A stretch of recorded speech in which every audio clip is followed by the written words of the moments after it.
Broadcasting from Cincinnati, you're listening to the Ringside Reporter podcast. All the news from the world of boxing right here. Well, I'm talking to you the way I want to talk to you. Now, here's your host, Eric Lorda.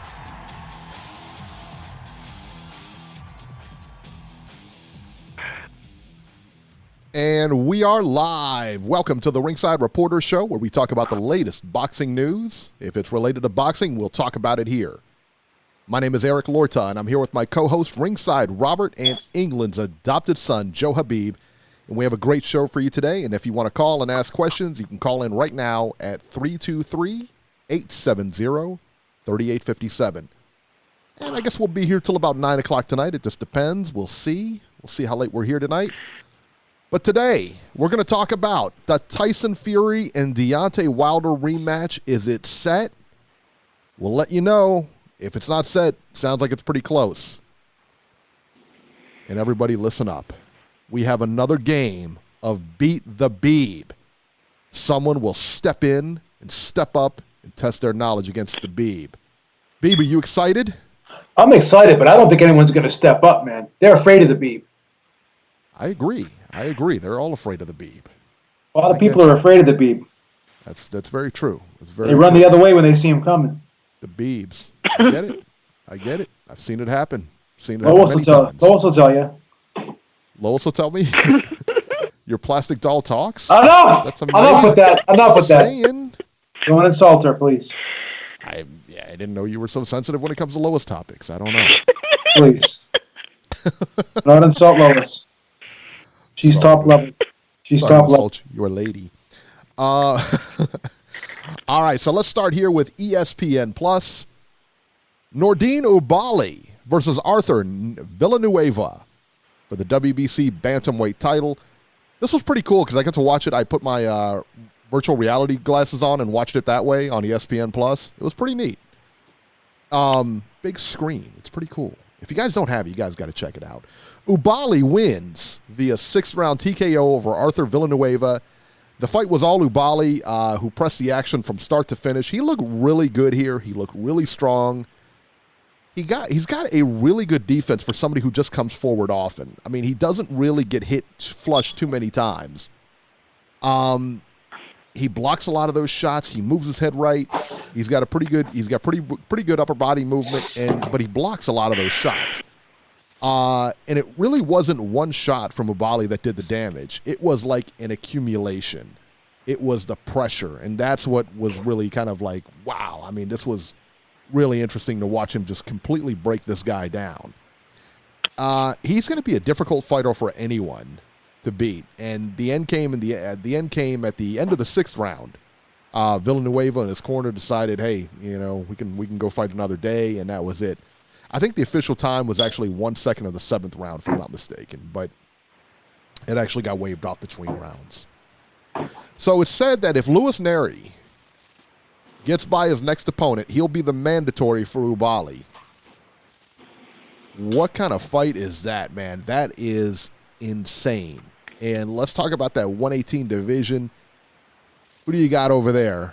You got Inoue, you got Tete, you've got Murderer's Row over there. That division is stacked. And I would say that division is just about as stacked as any other. I mean, it's one of the best divisions right now in boxing. I mean, there's a ton of people there. So, I don't know, man. That's a lot. There's a lot of people there. It's a stacked division. Beeb, what were your thoughts on this fight on Oubbaali and Villanueva? Well, the hand speed was the big difference here, too. And not only that, like you said, the defense from Oubbaali was phenomenal because every time he threw a punch, he would move his head. His head was always off center line, so Villanueva couldn't really do anything. And when Oubbaali came forward, he would jab, but also he would sometimes hook off that jab. And a lot of southpaws don't have great right hooks. You can count them on your hand, the amount of southpaws that have great right hooks. Sergio Martinez was one of them. He had a great right hook too. But the thing is this, the skill gap was wide, we all know that. But Oubbaali still was patient. He didn't get sloppy in there. He broke Villanueva down in a comprehensive way. He didn't forget the body. And, sometimes when you're that much better than somebody and everything you do is working, you can sometimes get complacent. You can go into cruise control. But Oubbaali stayed the course. He grinded Villanueva down. And when the opportunity presented itself, took him out. Basically took him out with a left hand.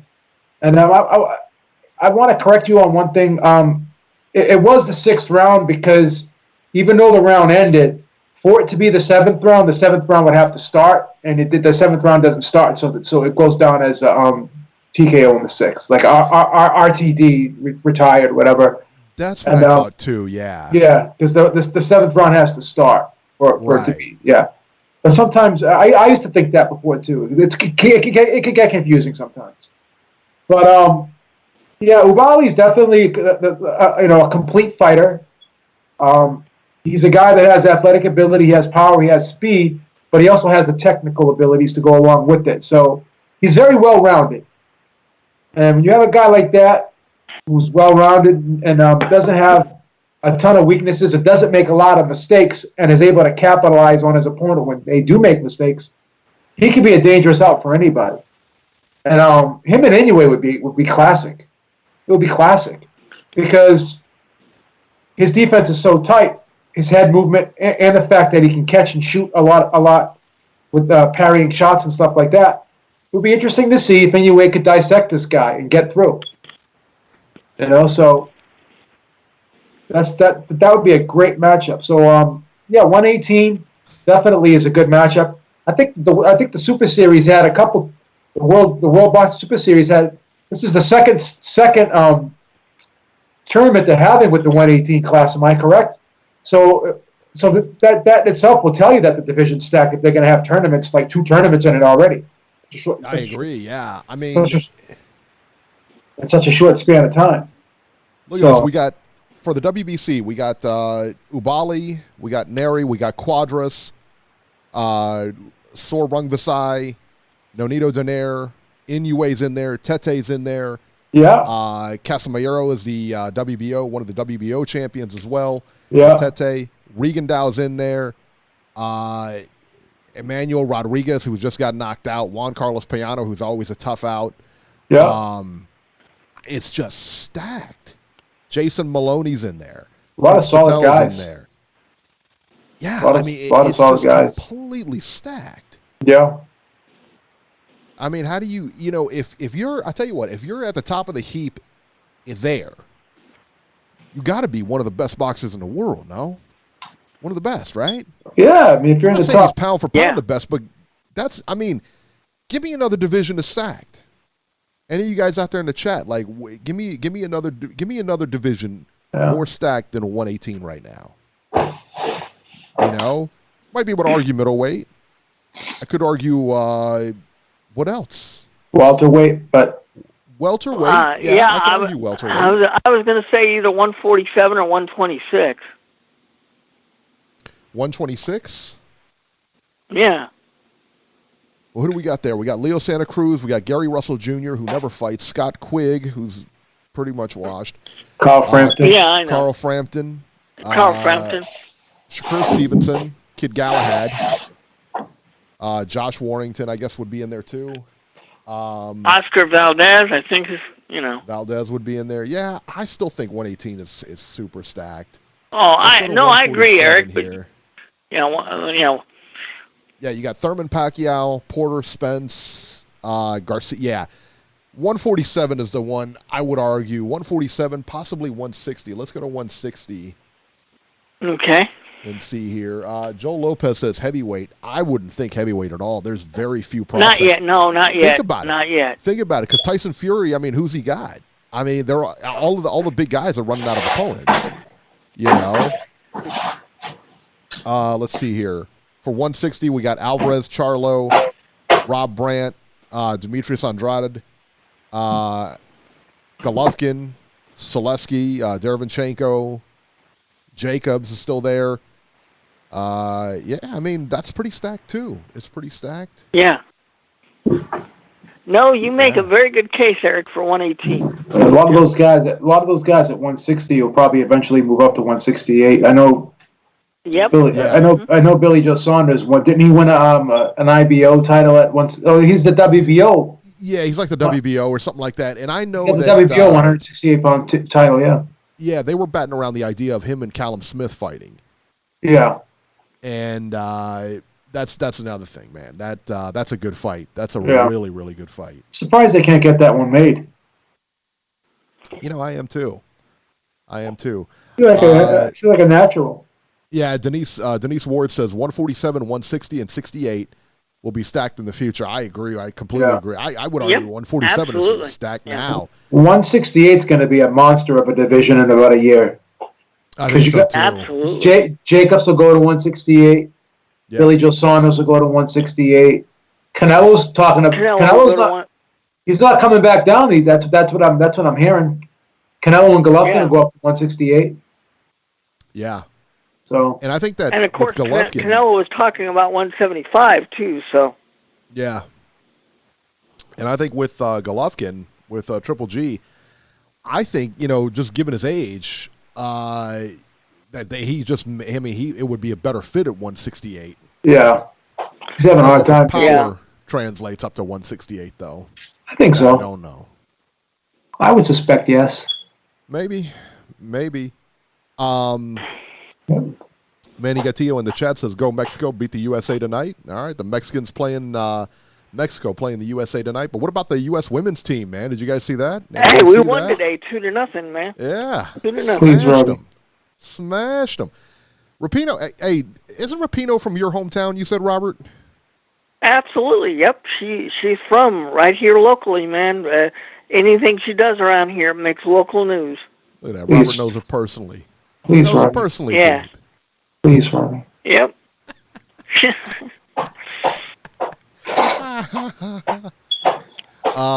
E.M. Serrano says that Bivol would fight Canelo at 168. Yeah. I mean, That'd be. Oh my God! I never thought of that one. Wow, that'd be a great one. That's a good insane, one. Right? That's a good one. Yeah. That's a really good one. But that fight, I wouldn't see that fight happening because I would love to see it, but I don't see it happening. Bivol was talking about going down to 168 too. Yeah, he was, but at the same time, man, he's just not. There's got to be some bait out there for Canelo. You know what I mean? There's got to be some bait out there to get him to the big dance. Yeah.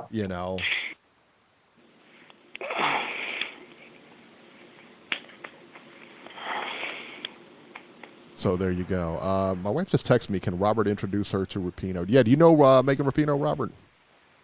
No, I don't know her personally, but she's around town a lot. So. Oh, wow.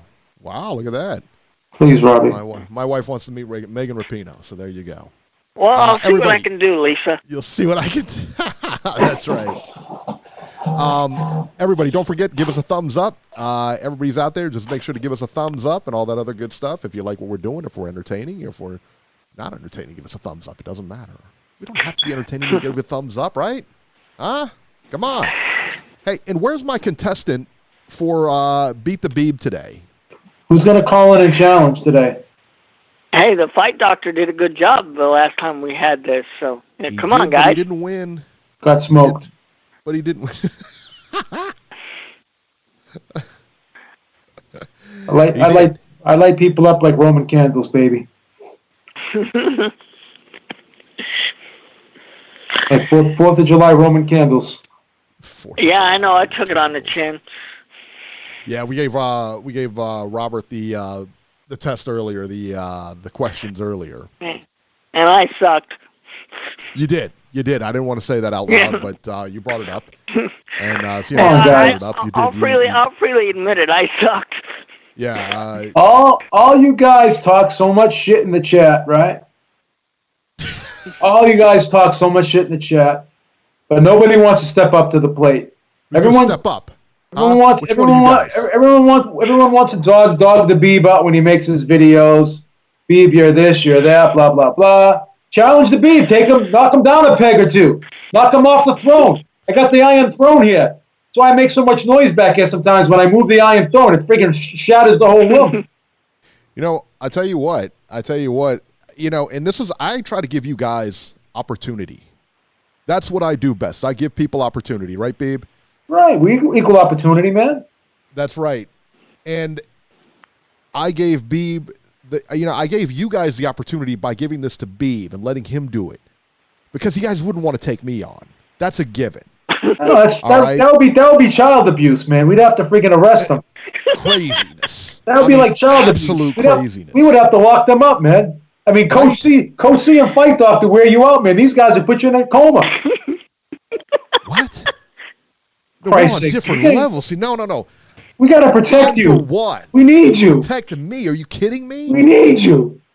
Oh my goodness. Let the Beeb do the muscle work. Letting Beeb do this challenge is for you guys. It makes it fair. If it was against me and you guys were challenging me, you guys are basically going for second place at that point. Listen. Just control the switchboard, please. Let me do let me do the brain. Let me do the brain work here, kid. The brain work. That's right. Work. Oh goodness. It's like hitting a brick wall. let me do the X's and O's here with the chalkboard. The X's and O's. Oh my goodness. You know what we should do, Eric? We should challenge each other one day. We should. But then who would come up with the questions though? That's true too. Oh, what am I doing here? Yeah.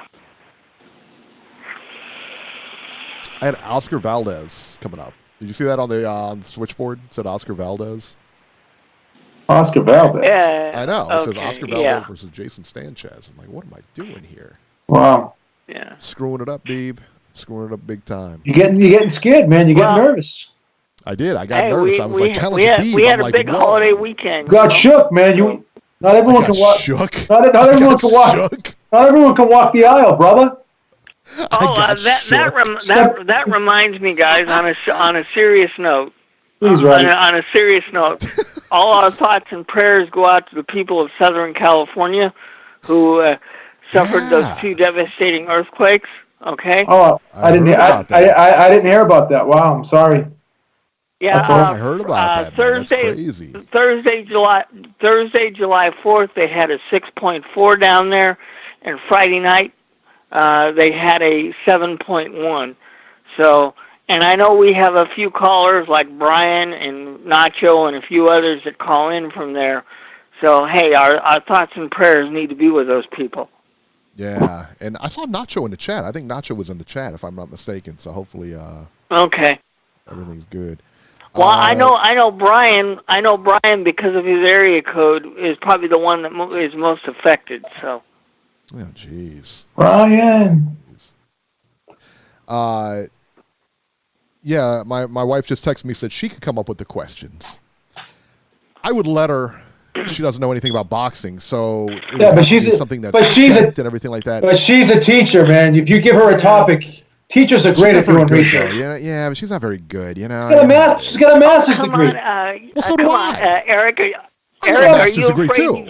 But she's got a. Eric, she's got Eric, are you afraid? Huh? How about that? Eric, are you afraid that she wouldn't give you a passing grade? Come on. She's got a doctorate. She's close. She's close to getting her. Anytime. She's close to getting her doctorate. She's close to getting her doctorate. Get out of here. She's got Harvard level skills. Harvard level skills. I've got like MIT level skills. Do you know who I am? What's the matter with you? I'm Mo Green. Remember that? Do you know who I am? I'm Mo Green. I'm Mo Green. Yeah. What did he say? His eyes were too big for his stomach, and that's what I was running things when you were in high school bopping cheerleaders. Come on, Mo didn't mean nothing by it. He just smacked me around a little bit. Fredo was crazy, boy. Was he so? Oh, he gets. Mo Green. Who are you? Who are you? I'm Mo Green. That make you Fredo? Michael. You're Michael. Michael, of course. Fredo. Of course, I'm Michael. Oh. I like. You know what my favorite part of that movie was? The horse. When he goes like this. When he goes like to Carmen, Carmine, whatever that guy, what's her name's husband. Goes, you think you can fool a Corleone? You know my favorite part? My favorite part was when he went to that, when, you remember Abe Vigoda in the movie? Yeah. Abe Vigoda? Are you talking part 1 or part 2? Please, Robbie. Yeah. When he looks at Michael and he was like, well, can you let me go for old time's sake? And he was just like, it was it. That was it. Hey, Hey, Tom. well, the reason why I say part 1 or part 2, because part 3 sucked. Please, Robbie. Hey, Tom. Hey, Tom, you think I can get a pass on this one? Can't do, Sally. Can't do. Oh my goodness! All right, so here's a crazy trivia question. Now then we'll get on to the news. But all right, so you remember the guy in Rocky, the loan shark? Yes. Yeah. He was in The Godfather 1. He was in Godfather 2. He was also in the first Rocky. He might have been in the second Rocky, I don't know, but he was in the first Rocky. He was in those 3 movies. All of them won Best Picture. Wow. Absolutely. How about that? Nutty. And I don't know the guy's name, but he's been in a lot of like those. He's been in a lot of movies or whatever. But yeah, I mean, all of those won Best Picture. Yeah. How about that? That's funny. Nutty, man. It's crazy. All right, let's talk about UFC 239. That was the other big fight going on last night.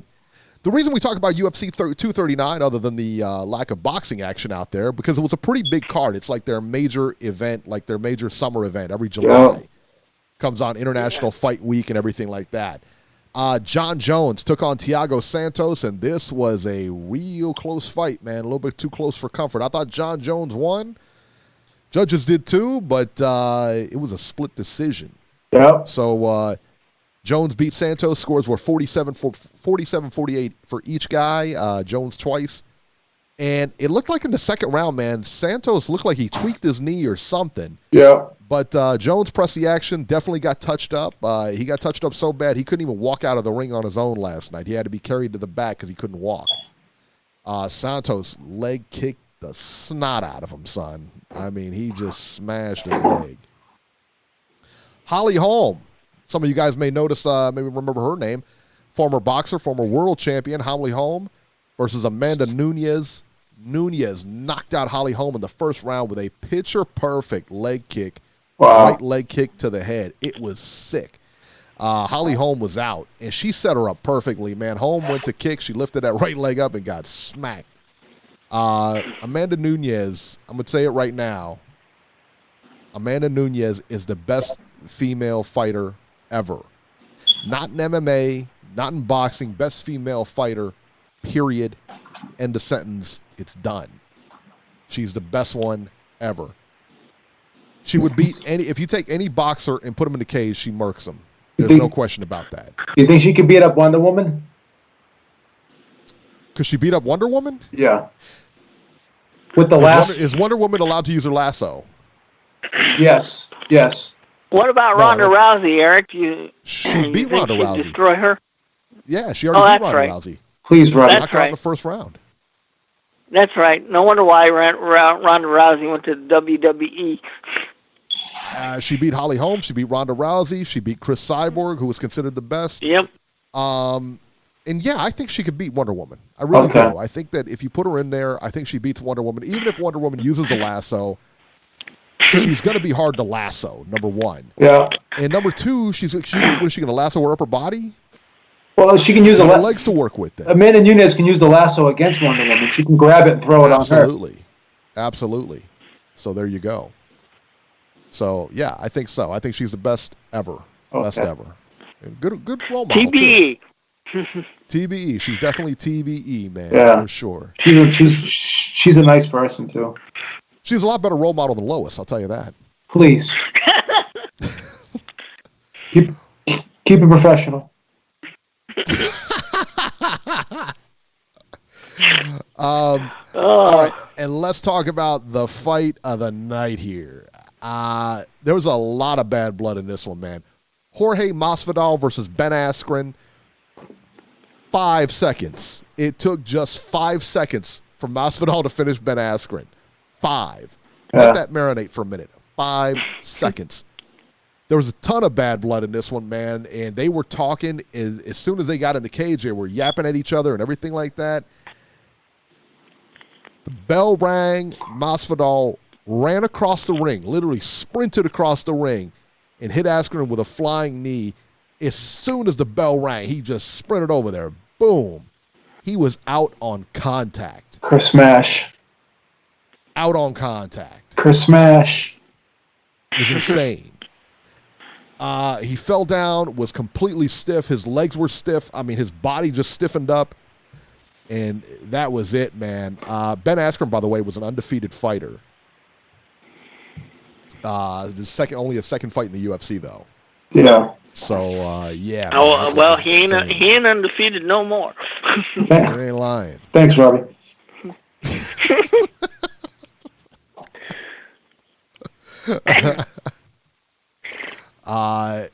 Beeb, when you saw him get hit with that flying knee, and then he landed, the worst part was he was out, and he fell to the floor, and he got hit 2 more times before the referee got over there. That was sick. And they were like, you hit him twice. He was like, I wish I could have hit him 3 more times. He hates him. When I saw that in real time, right? Uh-huh. I didn't even see the knee land. I thought he just jumped up and punched him. It happened so fast. And H Money had to tell me, hey, hit him with a knee, hit him with a knee.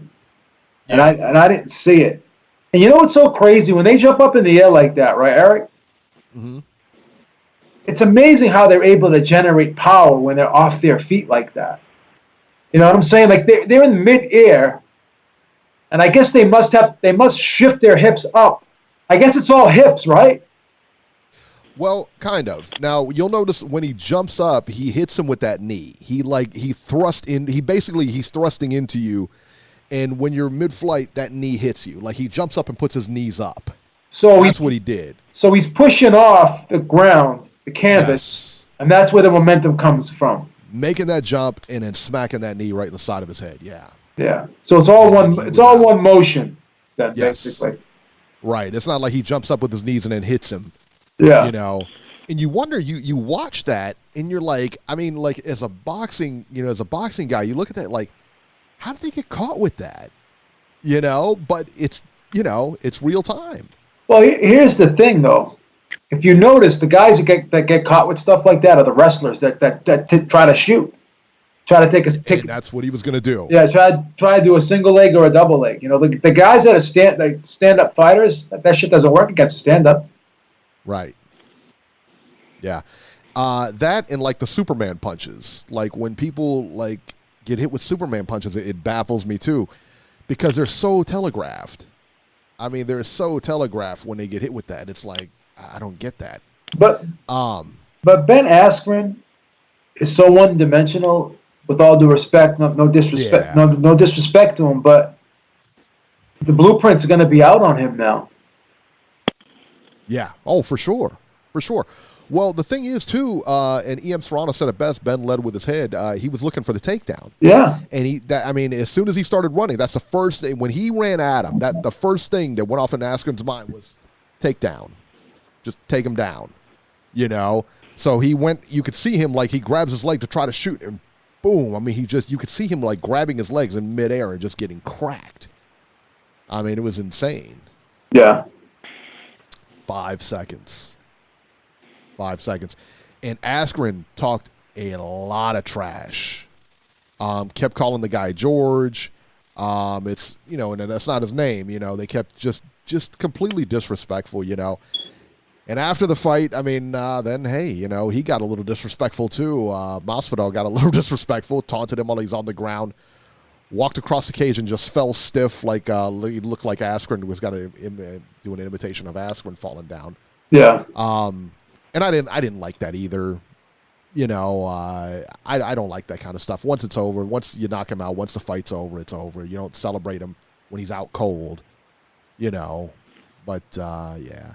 I think Jason had put a post out saying, well, what if this was Charlo? Everybody would be mad. Yeah. yeah, everybody would be mad, because it's not the right thing to do. It's not a sportsman thing to do. So it doesn't matter who was doing it. It's just not a sportsman thing to do. That kid is the king of whataboutisms. Yeah, he is. Yeah, what about Charlo? What about this? What about that? Imagine if he had a kid, and his kid came home and did something wrong, and then would his kid be able to say to him, "Oh, well, Jimmy did it, so why can't I do it?" Right. Like, bad behavior is bad behavior. Like, why would you justify bad behavior with other bad behavior? It just doesn't make sense. That's it. That's exactly right. Overall, it was a really good card. Luke Rockhold was on the card. He lost to Blakovic or something like that. Yeah, that's exactly how you pronounce it. Polish fellow, I think. He lost to. Yeah. But man, this was a top card from like start to finish. Yeah, it was exciting. It was awesome, start to finish. It was all out action. It was a good card, man. Good matchups. And the fight that I thought was going to be a mismatch was not a mismatch. That was the John Jones fight. I thought that was going to be a huge mismatch. Yeah. No disrespect. I just thought Jones was better.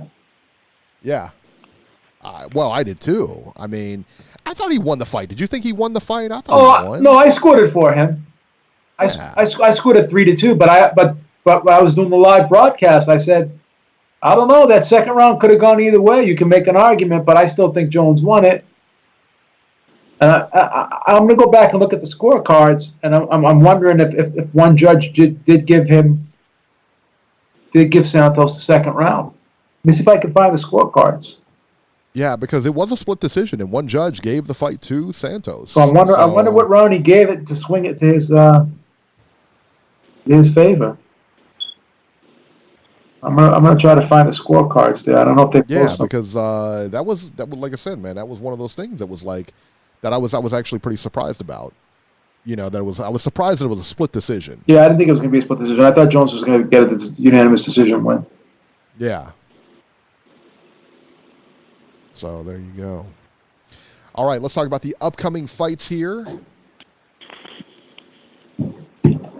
I got a whole lot of action this weekend. I got the scorecard right here, actually. So okay, yeah. What does it say? See if I can get the. Okay, so the judge that had Thiago winning gave him the second round. Gave him the first, the second, and the fourth. Wow. But he didn't give him. Wow, he didn't give him the fifth. I thought he won the fifth. Yeah, only one judge gave Thiago the fifth. Huh. I gave Thiago the first and the fifth, and the other judge. Wow, two judges gave Jones the fifth round. Is that sick or what? Wow. That's money exchange hands, guys. Please, Robbie. So it was Thiago won the first, the second, and the fourth on that judge's scorecard that gave it to Thiago. I gave Thiago the first and the fifth. Did you give Thiago the fifth too, right? I gave him the first and I gave him the fifth. That's what I gave him. Yeah. I had Jones winning 3-2. Yeah. But like I said, that second round was a swing round. Because one judge did give him the second round, and I could see that. I could see him getting the second round, but if you put a gun to my head, I'd have to say Jones won the second round. But it was close enough where you can make an argument. Yeah, it was close. It was a close fight. I mean, it was close in the sense that it was close on rounds. I mean, I thought Jones was controlling the fight. I thought that that leg thing that Santos had that was tough for him, because you got to wonder, like, if that was the case, if he had two fresh legs, how would it have worked? But he didn't, and that happened off a kick, and it wasn't. I don't think it was Jones doing. I think it was he twisted wrong on it. He planted, and his knee kind of twisted. Yeah. Either a meniscus probably or an ACL. I think Joe Rogan said it was an ACL. Could be a meniscus too. Yeah. Because a lot of guys have meniscus damage in their knees. They don't even realize it. He probably could have exacerbated it. Who knows? Yeah, absolutely could have. And I mean, to go 5 rounds on that, and to watch John Jones win that fight, stand up and everything like that, and then at the end get carried out of there because he can't walk. That was insane. John Jones was saying there's probably going to be a rematch, but if he has to get surgery on that knee, it's going to take a little while. Yeah.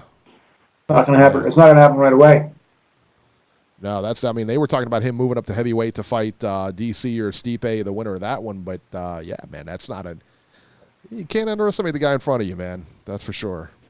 No. I imagine there will be a rematch. So, yeah, he deserves a rematch.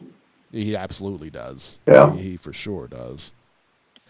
All right, let's talk about the upcoming fights. July 11th, Robert, that's Thursday, yeah? Yes. On the Zone. Fabio Turchi versus Tommy McCarthy, 12 rounds cruiserweights. And Marcus Morrison versus Emmanuel Blandamura, 12 rounds middleweights. I can't wait to not watch those fights. July 12th, that's Friday, from Osaka, Japan. ESPN Plus, Rob Brandt versus Ryota Murata. Rematch, 12 rounds for Brandt's WBA regular middleweight title. Ken Shiro, your boy, versus Jonathan Koning, 12 rounds for Shiro's WBC junior flyweight title. On ESPN Plus, July 12th in Liverpool, that same day. Jazza Dickens versus Nathaniel May, 10 rounds featherweights. Rocky Fielding versus the dreaded TBA, 10-round super middleweights. My main man, Martin Murray versus Kim Polson, 10-round super middleweights. And Terry Flanagan versus Jonas Segu, 8 rounds lightweights. Beeb. Flanagan over there fighting 8-rounders now. What's going on? I notice a lot of the UK fighters, they fight 8-rounders. They do, don't they? Yeah. Yeah, they come down, and they're not afraid to once you get to 10 rounds here, you never really go back down to 8, but over there, it's not a huge deal. Yeah, it's like those are true tune-ups, though. It's called an in-betweener, I guess. Yeah, true tune-ups. Well, back in the day, when Ray Robinson was fighting, and he was the champion, and they would have non-title fights, like 10-round non-title fights, very often. The champions back in those days. So. Right. Yes, they did. We have a very special caller here. Lisa's calling in. So I'm not sure what she wants here, but let's find out. Oh, this is a special treat. Special treat. Lisa, can you hear me? Now she's going to... Can you hear me?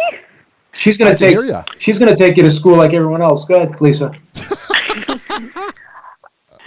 Actually, Beeb, I have a question for you. Yes. Oh, roasted. Uh-oh. I was just wondering if you ask if male fighters can beat Superman.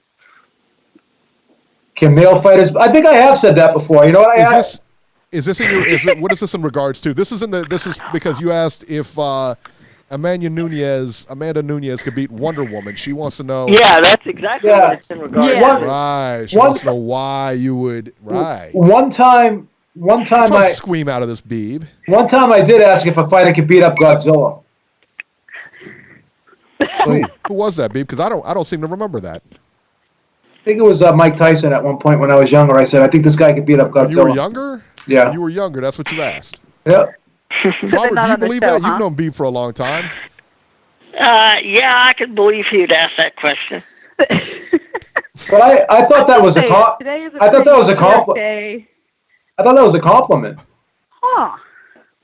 You thought it was a compliment? I said she could beat up a superhero. So I'm putting her on superhero status. It's true.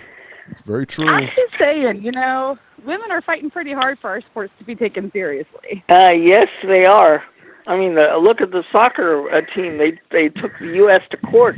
Lisa, I'll have you know that I bought that pay-per-view. Women were amazing. I'll have you know that I bought that pay-per-view primarily for Amanda Nunes.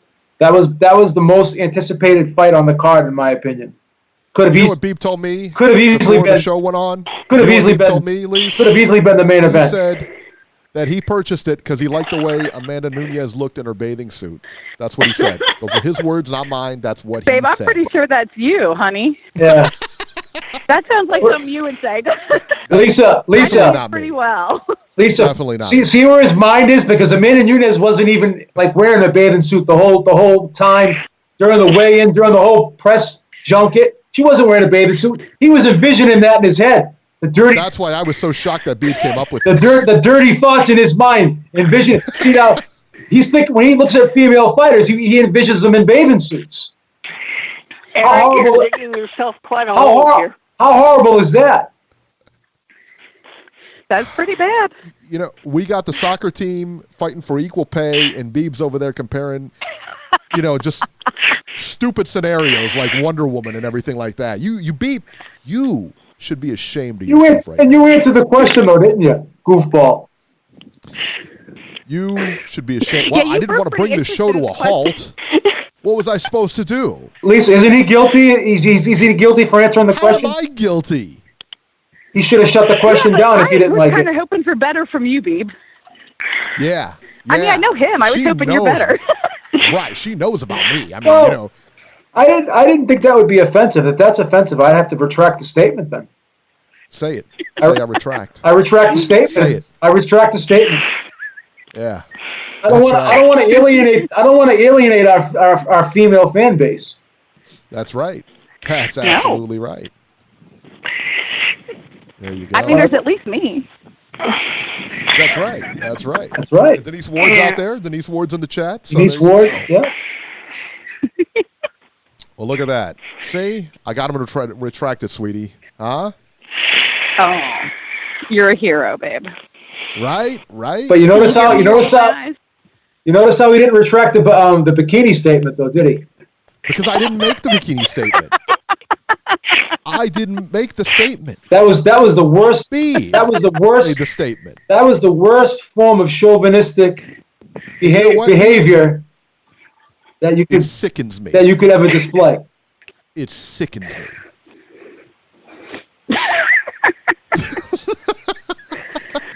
Oh, hon. Right? All right. So there you go. Beeb retracted. All right. Go fix me a sandwich. Get your house ready for tonight.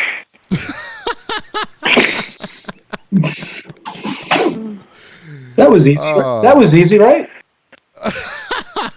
See, the Beeb has no problem retracting statements. Like these guys in the chat, they'll never retract statements. They'll never retract them. Like Ralphie went on for 6 hours telling me that Tyson Fury got suspended because he failed the drug test. I remember that, yes. He got stripped by the IBF because he failed the drug test when that wasn't the case. I agree. So. I agree. All right, let's get back to the fights here. Let's see here. July 12th, Tacoma, Washington on Showtime. This has got to be a show box. Yes, Jermaine Franklin versus Jerry Forrest, 10 rounds heavyweights. Otto Wallin versus BJ Flores, 10 rounds heavyweights. BJ Flores is still fighting? Yeah, how the mighty have fallen. He was a terrible commentator on NBC, and now look where he is. Yeah, he was horrible as a commentator. He sucked. Yeah. He was terrible. Let's see what else here. July 12th, from Hollywood, Florida, Robbie's favorite station, Telemundo. Derek Cuevas versus Jose Alberto Beltran, 10 rounds welterweights. Logan Yoon versus Dallas Prescott, 8 rounds junior welterweights. And also on July 12th, Beeb, your boy is back. Amir Khan versus Billy Dibb in Jeddah, Saudi Arabia.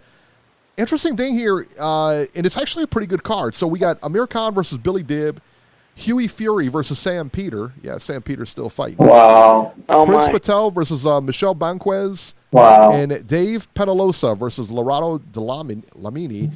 But I don't see a television picking this up. I don't see a station picking this up. No, it doesn't. I don't understand it. I mean, is it on pay-per-view of some sort? I don't think so. I didn't see it. If it is, I don't know anything about it. Because I guess they put up a lot of money for the card too.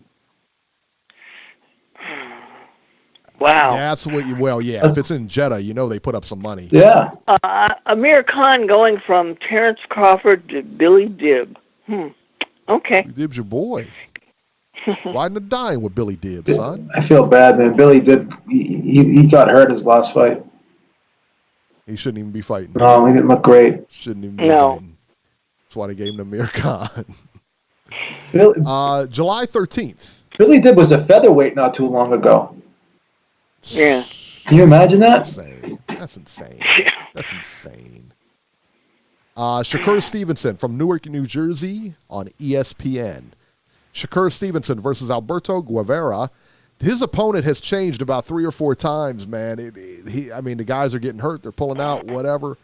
But that's the final. Alberto Guevara, 10 rounds featherweights. Okay. It should be a real showcase for him.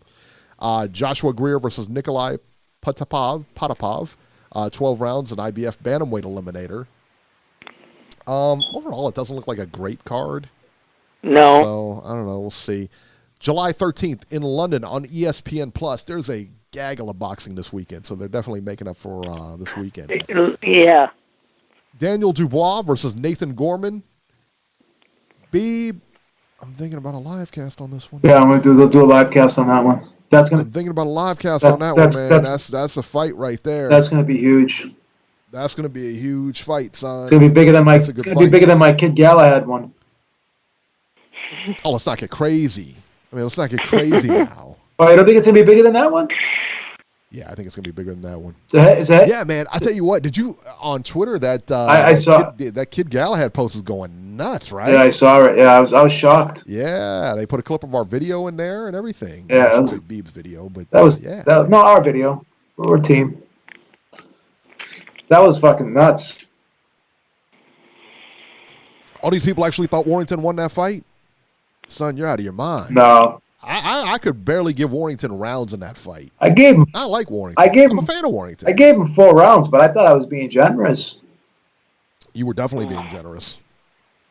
So July 13th, ESPN Plus, Daniel Dubois versus Nathan Gorman for the vacant British heavyweight title.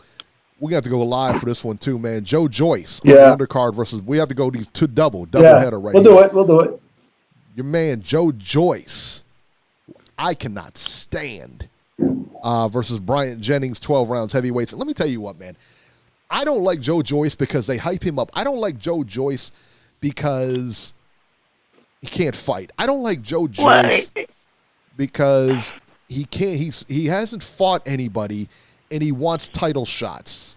That's why I don't like Joe Joyce, because he's his own biggest let's put it this way. If Brian Jennings can't beat Joe Joyce, then Brian Jennings shouldn't box anymore. Well, that's what I said a couple of weeks ago. I said, listen, if Bryant Jennings has anything left, he beats Joe Joyce with no problems. Zero problems. I cannot stand the way Joe, when they put him on Showtime on that Eubank card, I can't stand the way he fights. I want somebody to crush him, man. Last time I checked, Joe Joyce was a huge favorite in that one. Let me I'm gonna check. They got to know something we don't. They got to know something. He's got to be a shot fighter. Brian Jennings has got to be shot. Because they wouldn't put him in there with Joe Joyce if he wasn't shot. Well, he got stopped. I don't. Look, I know he's from the UK, guys, but I don't understand all the hype behind this guy. Because, granted, I've only seen him fight a couple of times, but I have not been impressed whenever I've seen him. I don't. What's the big deal with this dude? I don't get it. Joe Joyce is a -450. Brian Jennings is a +360. I wouldn't mind laying a little bit something on Brian Jennings for that one. Yeah, I tell you what. Yeah, I don't. You kind of wonder what he got left, though. Yeah. Oscar Rivas is the +385. When is that fight happening? July 20th. I'm actually looking forward to that one. Yeah, that's gonna be that's another one. That's another one. It's another live cast. All right, so Joe Joyce, Bryant Jennings as an undercard there. Liam Williams versus Kareem Arcor maybe. 12 rounds middleweights. Archie Sharp versus Jordan McCrory. 10 rounds junior lightweights. Nicola Adams versus the dreaded TBA for the WBO Women's Interim Flyweight title. The Interim Flyweight, come on, son. Yeah, so it should be. That's a decent card. There's a ton of fights on there too, Beeb. Yeah. It looked like there's about 10 or 12 fights on there. July 13th, also on DAZN. Ray Vargas versus Tomoki Kameda. 12 rounds for Vargas' WBC junior featherweight title. Your boy, Robert Diego De La Hoya versus Ronnie Rios. 12 rounds junior featherweights. Ain't your boy, Now, that your boy, should be right? a decent fight. That should be a decent fight. You like Diego De La Hoya, right? Well, I don't like the way his family treats him, man. They always stick him on lousy cards, and Cold-blooded, geez. man. It's cold-blooded. Oscar don't know how to take care of his family. Wow. Said he treated him like the redheaded stepchild of the De La Hoya clan. Let's see what else we got here. Friend of the show on July 13th, Minneapolis, Fox Sports 1. Your boy, our boy. I'm looking forward to that. Yep. Jamal James versus Antonio DeMarco, 10 rounds welterweights. Robert Halinas on the undercard versus Gerald Washington, 10 rounds heavyweights. Carlos Balderas versus Frederick Bowen, 8 rounds lightweights. Robert's boy is back. Charles Martin, the Prince, versus Daniel Marks, 10 rounds heavyweights. Bryant Perella versus Dominique Dalton, 10 rounds welterweights. Gary Antoine Russell versus Larry Ventus, 8 rounds junior welterweights. Gary Antonio Russell versus Francisco Pedroza, 10 rounds bantamweights. And I don't know if we'll see those fights or not. Most of them will be on Fox Sports 1, but they might put some of them on Fox Sports 2. So. Yeah, that's what I'm wondering. Yeah. Let's see here. And that is it for next week. That's it. That's a lot of stacked fights, weekend, man. That is a stacked weekend. Ain't going nowhere. Yeah. Going nowhere, son. Stacked weekend, B, right? Yeah, man. We're going to be locked in the house all weekend. Yeah. That's what I'm talking about, man. That's going to be all weekend. Let's go to the calls and then, here. Of course, 80. Yeah. What? Go ahead. Sorry. 805. San Luis Obispo. You're live. Hey, Nacho. Hey, guys. What's up? What's happening now? Everything's okay. How are you? Did you survive the earthquakes okay? The funny thing is, Robbie, when you guys were bringing that up, the one on Friday that everyone got really scared of, the 7.1.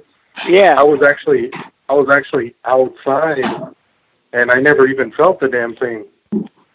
So I came back home, and everybody was talking about it, and I'm like, wait, there was an earthquake?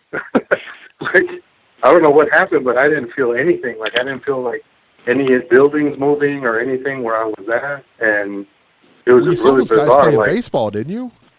Yeah, the Dodgers at Dodger Stadium, where they had a game going on, and they continued to play through the earthquake. I had no idea. I saw the videos later on.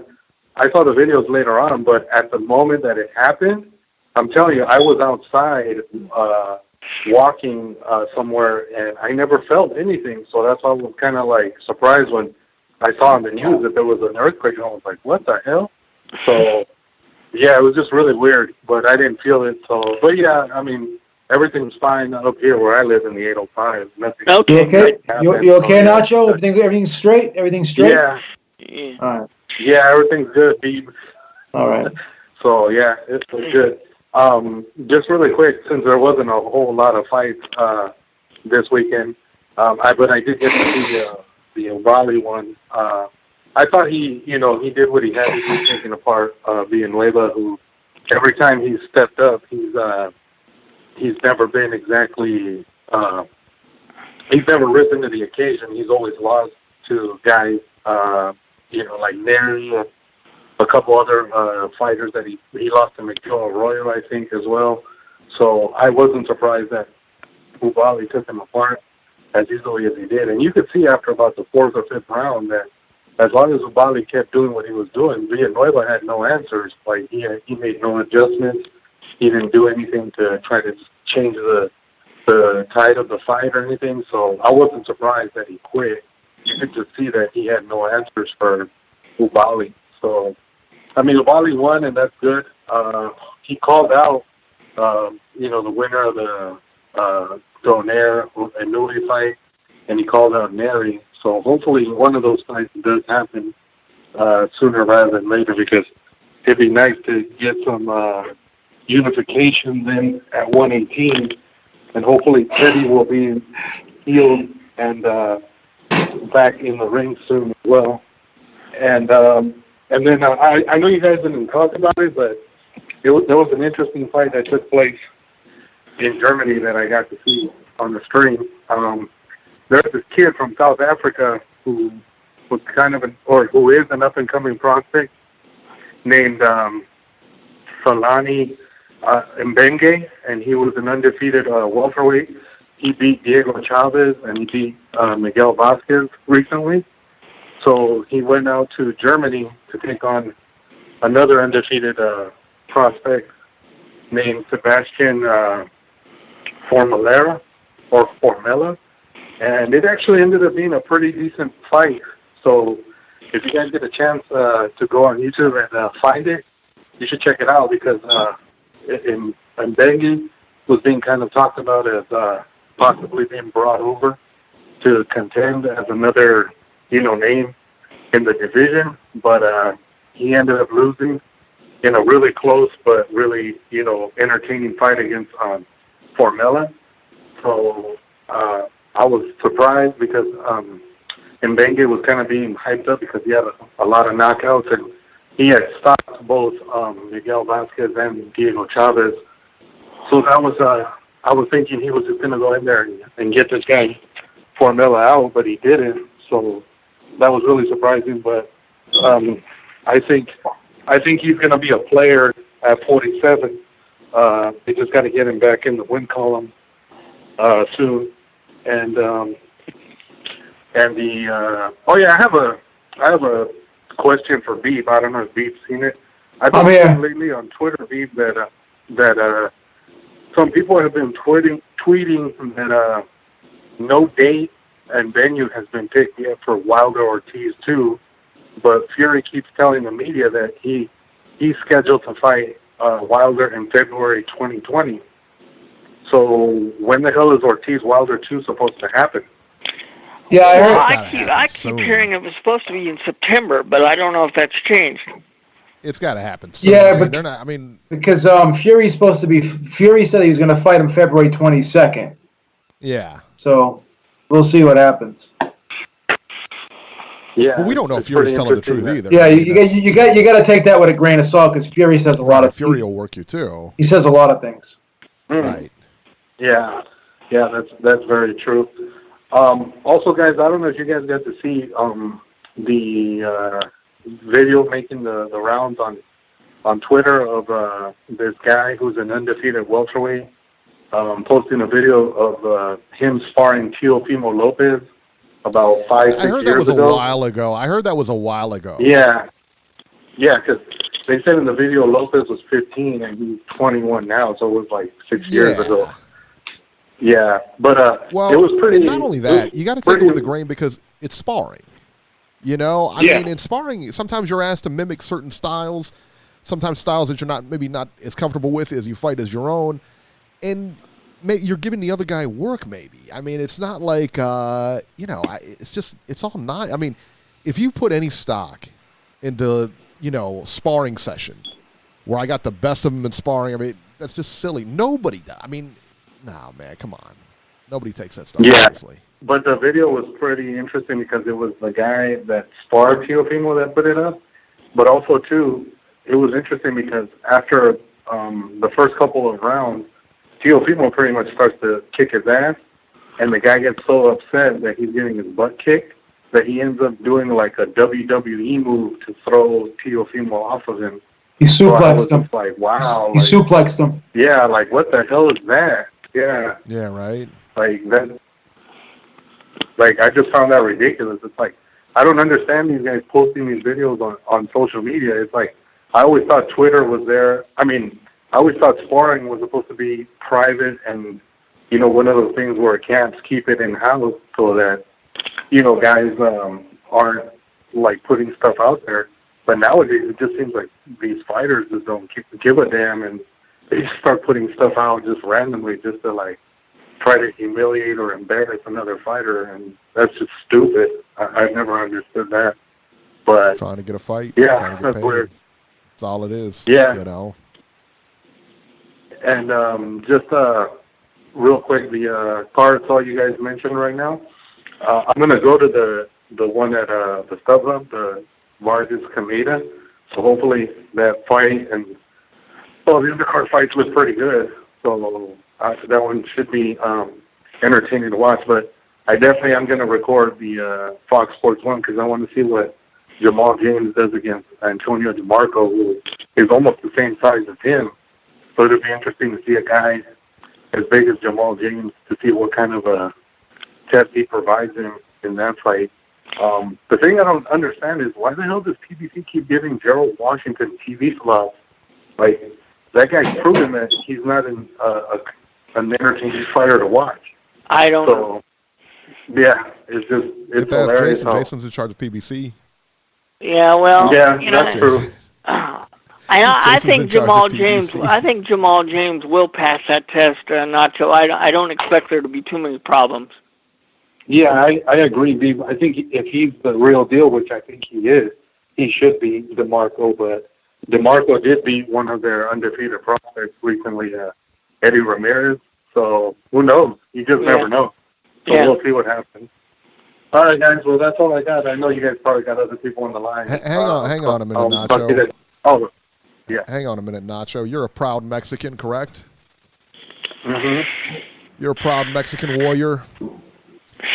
I've known you for a long time, Nacho, and I know you've never backed down from a challenge. Correct? All right. Yeah. How would you like to play Beat the Beeb, Nacho? How would you like to smash Beeb? Just wipe the floor with him. I'm game. Go for it. Oh, there it is. Wow, Nacho. He wants a shot at the title. Stepped up. He wants a shot at the title. Hey, He's laughing at you, Beeb. He's laughing at you, Beeb. Cold-blooded, boy. Let's get the super chats going, guys. Let's get some super chats in here, man. Yeah, what about this? Beeb's defending his title, man. Need some super chats. Right. The Beeb's over here defending his title and nothing. I'm taking it on the chin. I'm taking it on the chin, man. Unbelievable. Unbelievable. I feel bad for you, Beeb. All right, Nacho. The rules of the game. So if you beat Beeb, you get a Ringside Reporter shirt. How about that? All right. That alone. Oh, that that's alone awesome. is insane. Right? Am I wrong? It's insane. It's a collector's item. Collector. Yes. Hello. I wouldn't even wear it. I'd frame it. I've got mine framed. Robert, you got yours framed, right? Yeah. Doesn't sound. Robert, you got yours framed, right? Yeah. All right. I'm just checking. Yeah. Put some bass in your voice, Robert. Some bass in your voice. All right, Nacho. God gave Beeb's me this answers were voice, recorded Beeb. earlier. I can't do anything about it. Beeb's answers were recorded earlier. And so the way it works, we're going to give you 10 questions. You have 1 minute to answer the 10 questions. Okay. If you don't know the answer to a question, you can either say pass or you can give me an answer. You can do whatever. Now, at the end, if you get through all the questions and the ones you passed on, we'll go back to. Okay? Okay. Yeah. All right. Nacho, are you ready? Yeah. Beeb, I think he's ready. I think he's poised. He's ready. To beat you. He's ready. He's ripping you, son. He's ready. Ripping you, He son. looks a little dry, though. He looks a little dry. He didn't warm up in the dressing room.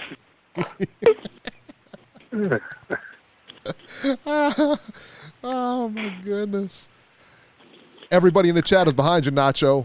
They're pulling for you. All right. 60 seconds. Okay. You ready? Yeah. Your 60 seconds starts now. The expression, the Great White Hope, was used to describe which boxer's opponents?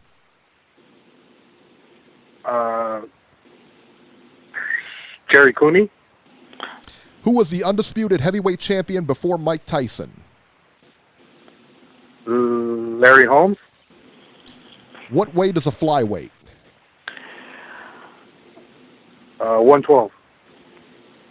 Who was Oliver McCall?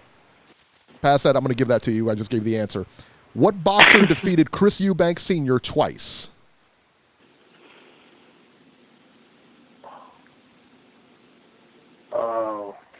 Pass. Who was Muhammad Ali's last opponent? Trevor Burbick. Who was the Manassa Mauler? Jack Dempsey. Officially, how long should it take to complete a 15-round boxing match? That is 45, time. That is time. Oh, jeez. Yeah. All right. Got 2. He did pretty good. I believe he got 3. Why? I counted 4, but okay. Got 2. Okay, let's go over them. Let's go over them. The expression "the Great White Hope" was used to describe which boxer's opponents? Jack Johnson. Oh, sorry. Jeez. Jack Johnson. Oh, okay. Who was the undisputed heavyweight champion before Mike Tyson? Leon Spinks. Oh. All right. What weight is a flyweight? Uh-huh. Got this correct at 112. That's 1. 112. Yep, that's right. 1. Who was the first professional boxer to beat Lennox Lewis? I said Oliver McCall. You have to scratch. He was the first and I gave the answer out, so that's 2. No, you can't give him that. Automatically gets that. You can't give him that. Yeah. That's a scratch. If I screwed it up, he has to get the answer. I gave him the answer. Yeah. What boxer defeated Chris Eubank twice? I think he passed on that. It was Steve Collins he or did. Carl Thompson. Yeah, but you can't give him the answer. He can't get credit for that if you give him the answer. Beeb. Who was Muhammad Ali's last opponent? That's 2. And he said Trevor Burbick, That's 2. No, yeah, that's No. 3. That's 3. No, that's 2. He's not getting the Oliver McCall. You gave it to him. That's 2. You can't. You can't. There's no way you can give. No, I'm serious. You can't give him the answer. I'm dead serious. You gave him the answer. You're not going to give him credit for it. You gave it to him. You just scratched the question. You're such a sore winner, man. All right. What did you say? Who did he say Muhammad Ali's last opponent was? Trevor Burbick. He got that right. Not you. Who did Nacho? He said Trevor Burbick. Okay, so that would be right. 2. That's 2. Who was the Manassa Mauler? He said Jack Dempsey. That's and officially, 3. how long would it take to complete a 15-round boxing match? He said 59 minutes. So he tied the Beeb. No, he said 45 minutes. The actual is 59 minutes. He said 45. He tied. Say 45. He tied the Beeb. Why are you giving Beeb? We don't even know what you said yet. Yes, we do. No, they don't know what you said. Oh, yet. okay. I'm sorry. Have you done this before? Please, Beeb. I don't want to give up my title. Now of all the arguing and stuff, now we got to go listen to Beeb's answers, which we know now what he gave. All right, let's listen to him. All right, Beeb, are you ready? Yes. All right, here you go. The 1 minute starts now. The expression "the Great White Hope" was used to describe which boxer's opponents? Jerry Cooney. Who was the undisputed heavyweight champion before Mike Tyson? Michael Spinks. What weight is a flyweight? 112. Who was the first professional boxer to beat Lennox Lewis? Hasim Rahman. What boxer defeated Chris Eubank Sr. twice? Steve Collins. Who was Muhammad Ali's last opponent? Trevor Burbick. Who was the Manassa Mauler? I know who this is. Manassa Mauler. The hell's his name? John L. Sullivan. Officially, how long should it take to complete a 15-round boxing match? 45 minutes. Who was the first boxer to officially beat Julio Cesar Chavez? And that's time. All right. And he said Frankie Randall, which was correct. Yeah. There you go. So Beeb got 3. He got, what did you get, Beeb? You got the flyweight? Flyweight, Trevor Burbick. Stevie Collins. And Trevor Burbick. And I got Frankie Manassa Mauler. I got Frankie Randall, but I got screwed out of that one. You ran out of time. I know. Because you sped the clock up because you didn't want me to win.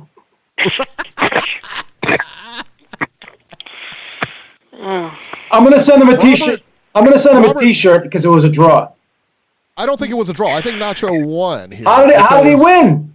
Because I think... You can't give someone the answer and then give them credit for it. That's bullshit. Hey, Eric. Well, but Eric, it took time, which would be unfair. We would have to add time. So, I don't know, Beeb. I think gotcha. It's a no contest now. Robert, how do you view this? You can't give someone the answer on a test and then have them pass the test. I think we got to call. I think we got to call this a draw. The draw. I don't know, man. I'm not. Hey, Eric, I'm willing. Yes. I'm willing to do it again if Beeb's up for it. Beeb, are you up for this? Yeah, do a rematch. Nacho's a Mexican warrior, and Nacho, I believe he just wiped the floor with you, Beeb. Nacho, you don't want to win by someone giving you the answer to the question, do you? No. See, I don't want to win cheaply. I want to beat him fair and there square. you go. Doesn't want any controversy. You don't want to be a coward like Eric. Want any controversy. You don't want to be a coward like Eric. He wiped the Beeb. You know what Eric He does? just wiped him. Eric's the type He just wiped the Beeb, son. Eric's the type of He guy. just wiped him at his own game. Eric's the type Beat of the guy Beeb. that He plays came in and poker. did it. Eric plays poker and deals from the bottom of the deck. That's what he does. He wants the Beeb to lose so bad he's giving people answers to the questions. What kind of scam is that? He's giving people answers to the questions so they can beat me. We have a poll going on in the chat. They said who won, and they said press 1 for Nacho, 2 for the Beeb. Overwhelmingly for Nacho in the chat. Beeb, what do you have to say for yourself? They don't get a vote. They don't.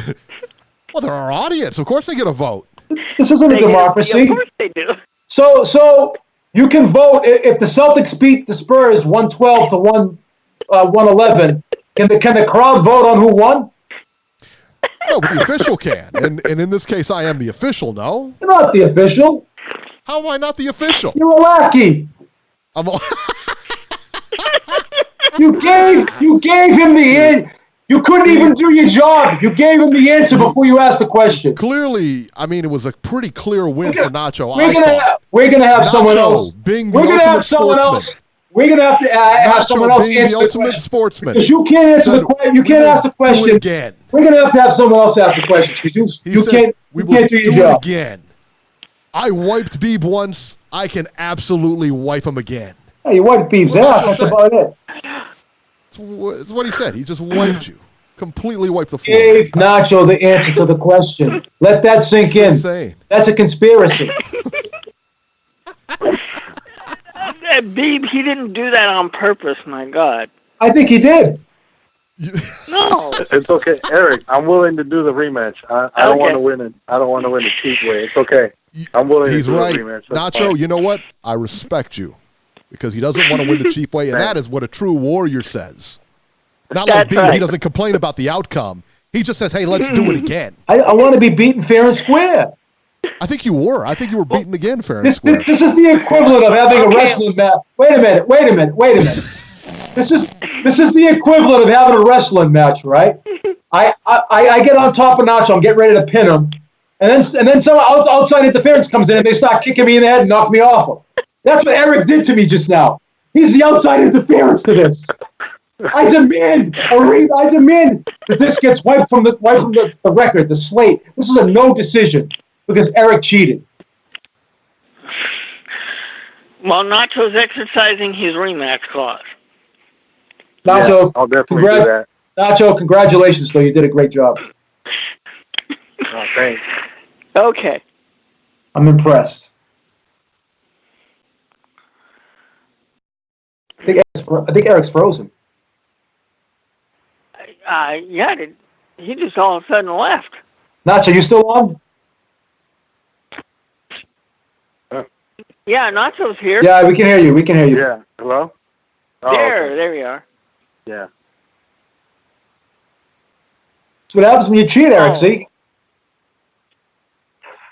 What happened? Wow. It's getting censored because he cheated.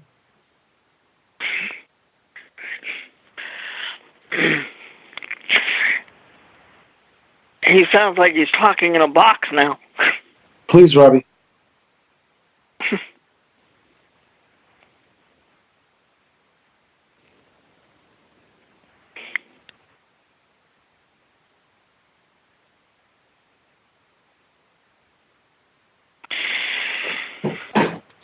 Is Nacho still on?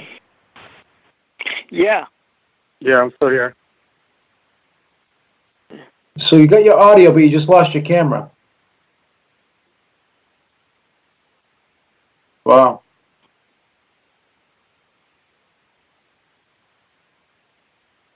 Wow.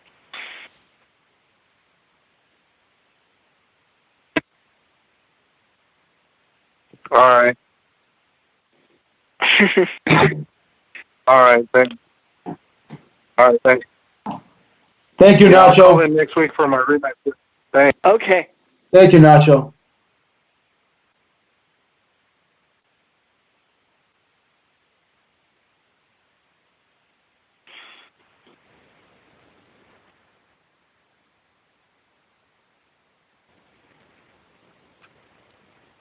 D-Style, thank you for the super chat. He says, I vote for Beeb. These cheap dudes vote don't count.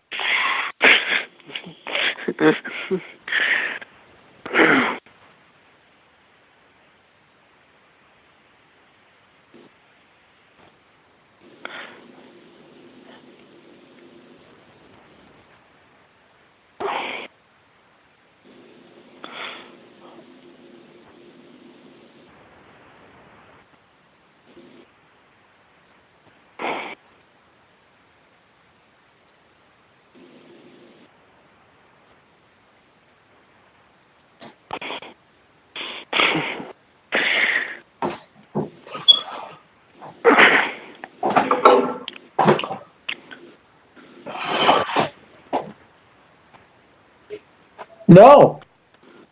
No. Sound fine. Yeah, you sound fine. Seems like a camera setting to me. I don't know. But you're saying you can't control the switchboard or anything, right?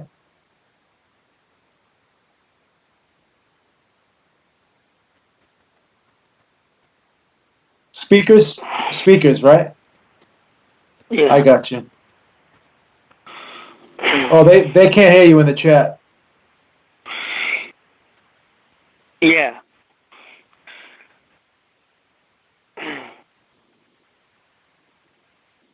So we're gonna have to restart, right? No, you can restart it. You can restart it. It's fine. Yeah.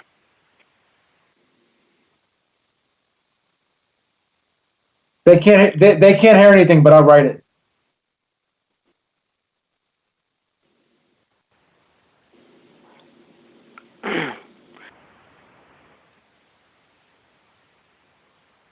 Okay, I thought you had to turn that off.